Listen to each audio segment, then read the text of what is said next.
काहे कोइलू काहे कोइलू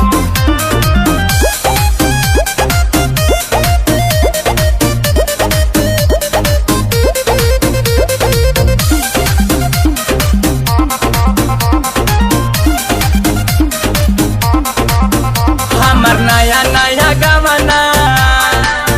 नया तकिया बिछावना लइका तोहरे के पापा कहता हमरा राजा जी के चाचा कहता अरे करे से ना मामा कमहिलू झूठो के बंगाल से तू अइलू माटी में भोजपुरी मिलइलू बोलो ना बोलई का तू कइलू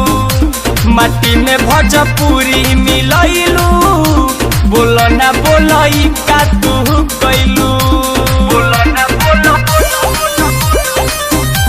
बोलो ना बोलई का तू कइलू म्यूजिक बाय पवन यादव। दूसों के तो कहीं से झड़लू जबार वही घड़ी भइलू सुपर स्टार अरे पावर स्टार का पावर आ गया तुम्हें दूसों के तो कहीं से झड़लू जबार हो गइल रहू वही घड़ी स्टार एक कहीं चीज हुई आप खुश कतना के कइलू कि नाम भोजपुरी के डूबइलू बोलो ना बोलई का तू कइलू झूठो के बंगाल से तू अइलू कि नाम भोजपुरी के डूबइलू बोलो ना बोलई काहे कइलू काहे कइलू काहे कइलू